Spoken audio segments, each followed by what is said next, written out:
The Nexus.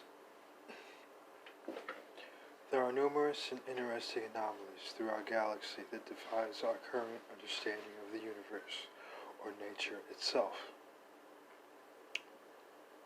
Some of these anomalies, if experimented with and understood correctly, could lead us further to an understanding of life and universe as we know it, even if only a bit of information at a time, or as much of an understanding of it as we can handle.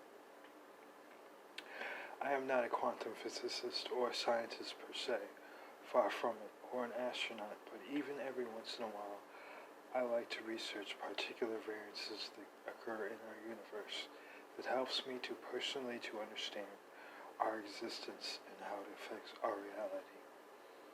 One particular anomaly is the Nexus.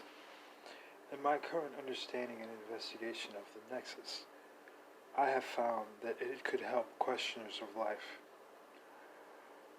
on the planet Earth to further understand our way of life, observed, analyzed, and investigated.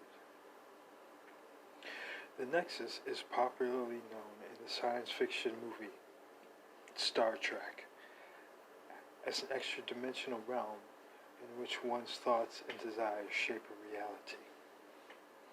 Inside the Nexus, time has no meaning, allowing one to visit any time and place that one can imagine.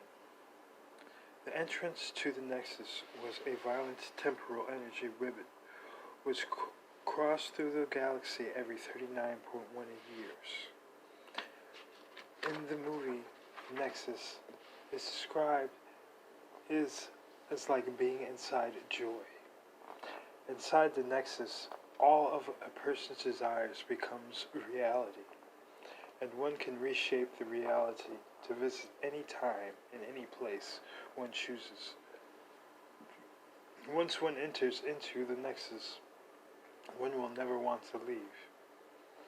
In Star Trek, the antagonist tries to get into the Nexus by tracking the Nexus trail and beating it to the certain point. When magnetized, the energy ribbon comes towards him by exploding a star and affecting the gravitational pull of the solar system, influencing the direction of the Nexus and steering it the way the antagonist wanted it to go, where he can meet it. The antagonist is trying to stop the antagonist. The protagonist is trying to stop the antagonist in the movie because this process takes all life within its proximity during an explosion, killing millions of people and neighboring planets. Even though this may be science fiction movie-based vision of natural space phenomena, it seems that the explanations for the Nexus seem more real than fiction. Is the Nexus just a Hollywood fantasy, or is there some validity to the concept of or occurrences of the Nexus? Let us take a look at some possible evidence. According to the licensed Star Trek Works website about the Nexus, at its memory bank, temporal energy is a force which could be closely related to instances of time travel. Temporal energy could take many forms, such as the Nexus energy ribbon, which was a confluence of temporal energy, or as a radiant energy produced by quantum or singularity, or a quantum singularity. There is an extremely dense region of the space-time continuum which produces extremely powerful gravitational forces. Singularities can be produced both naturally, as in black holes, or artificially. The term singularity is derived from mathematics, and for gravitational singularities refers to points of infinite or near infinite density or space curvature. A black hole is an incredibly dense remnant of a star that has collapsed into a singularity under its own gravity upon running out of fuel. Black holes have extremely strong gravitational fields, so powerful that not even light can escape it. Black holes can be artificially created through the ignition of small amounts of red matter. Red matter is a substance capable of forming a black hole when ignited.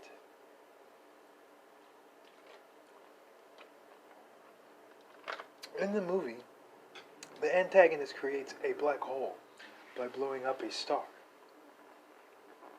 Now, how far-fetched is this different from what modern physicists say today with quantum physics? Is there really a nexus anomaly in outer space, and if so, what is it and how much different is it in a reality than the science fiction movie? According to the Dawn Space and Time and Self-Conscious Quantum Universe website, the Nexus is a star planet or a shadow Earth, a virtual Earth in 5D hyperspace, found in the galactic center. What is hyperspace? Some modern-day scientists would hate the idea of hyperspace today, but many physicists believe that we are the carp swimming in our own tiny pond. Blissfully, the unaware and invisible, unseen universe hovering just above us in hyperspace. We spend our life in 3 spatial dimensions, confident that what we can see with our telescope is all there is to see, ignorant of the possibility of 10-dimensional hyperspace. Although the higher dimensions are invisible, their ripples can clearly be seen and felt. We call these ripples gravity and light. The theory of hyperspace, however, languishes for many decades for lack of any physical proof of application. But the theory, once considered the province of eccentrics and mystics, is being revived for a simple reason. It may hold the key to the greatest theory of all time, the theory of everything. According to Dr. Michio Kaku, famed futurist and physicist and best-selling author, which attempts to unify relativity and quantum theory, the galactic center represents an interdimensional space-time mirror and the precise alignment with the solar system which actually occurred in early 1998 in a transit of the solstice of the solar angular diameter of 0.53 degrees. The end of this transit will be in 2012-2013. After the solstice transit began in 1993 and 1994. The nature of black holes and the time warp nexus and the multidimensionality of the universe will be unveiled in 2012-2013. The black hole in the center of our galaxy connects with a mirror image of this galaxy, except it is created from matter of opposite polarity. There is another Earth on the other side of the black hole, except it did not go through the fall and enlightenment in consciousness that the Earth did at the time of Atlantis. Some 12 to 500,000 years ago, when we last were in line with galactic center, as we will again be at the end of 2012. So, you could look at this black hole and perhaps all black holes as a transformer of sorts. The quantum holographic transformation of the Earth, the holographic principle, and the 3D universe as a hologram of 4D space-time subsequently. The universe's hardware consists of a continual transformation of energy defined mathematically by the parameters of primordial sub-time space algorithms, manifested as a continuous process of transforming itself across dimensions and particular self-states known as elementary particles or wavelets. The trouble with this idea is that the sub-time space must be necessity by undefined in the parameters of space and time and yet defined in the algorithmic time-space. According to this theory, before the Big Bang, our cosmos was actually a perfect 10-dimensional universe, a world where interdimensional travel was possible. However, this 10-dimensional universe cracked into two, creating a two-separate universe, a 4 and 6-dimensional universe. The universe in which we live was born in that cosmic cataclysm. Our 4-dimensional universe expanded explosively, while our twin 6-dimensional universe contracted violently, until it shrank to almost infinitesimal size. This would explain the origin of the Big Bang. If correct, this theory demonstrated that the rapid expansion of the universe was just a rather minor aftershock of a much greater cataclysmic disaster. This, however, greatly simplifies the mathematics for the substring classes, which must incorporate a 12-dimensional continuum of a 10 spatial dimensions and 2 time dimensions for its inner mathematical necessity, sufficiency, and self-consistency. The present state of physics attempts to unify quantum theories applicable to the microcosm with macrocosm of classical physics, as culminated in the theories of relativities, the later which could be considered differential geometric. What links those two realms of the micro smallest with the macro largest is, however, the principle of holography. A hologram of a mirror, say, represents a repository of information about this mirror in terms of interference patterns, which is information derived from mass energy interaction. Now partitioning the mirror, say shattering into shards, would duplicate the entire information contained in the unbroken mirror in every shard with diminished intensity or luminosity, say. So we consider the entire universe as the unbroken mirror and partition it into the shards of space-time quanta. The universe thus consists of discrete space-time units as holographic projections of the universal hologram, each such projection being a dominated image of the universe as a hologram of one. The 5 space-time is ruled by 10D superstrings, again implying the 11D identification and the conformal mappings of the 4D space-time onto the 5D space-time, relating the entropies of the two universes to each other. The new planet Earth so will become a data transmitting for a reconfigured universe, and so enable the alien extraterrestrial universe to come home.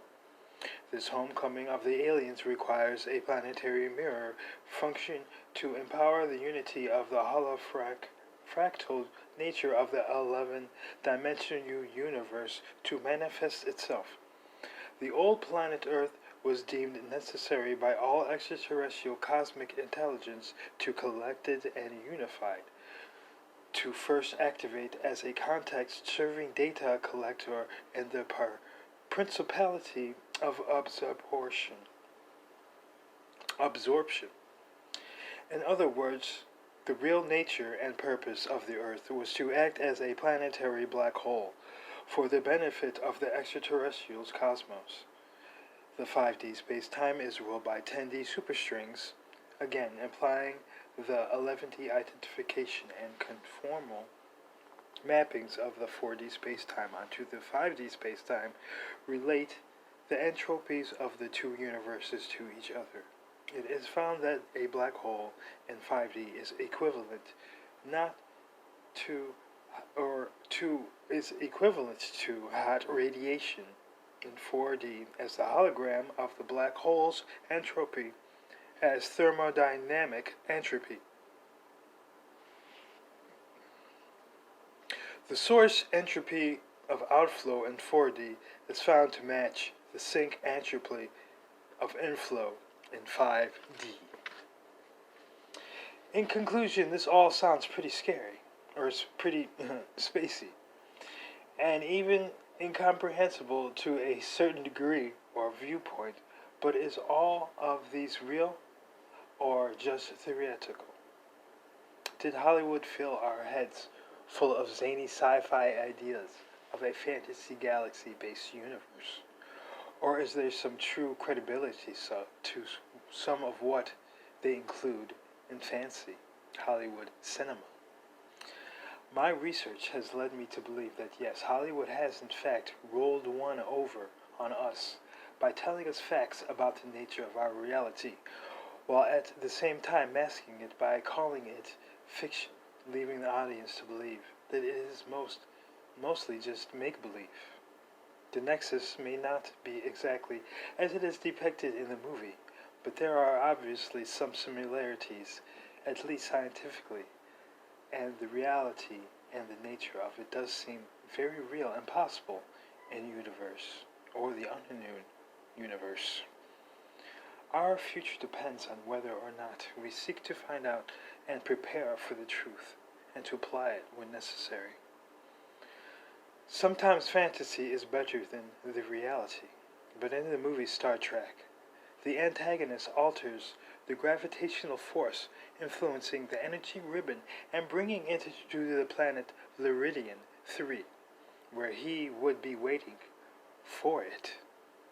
The protagonist discovered the plot and took his starship there to stop the interaction, as this would destroy all the planets in the Viridian star system.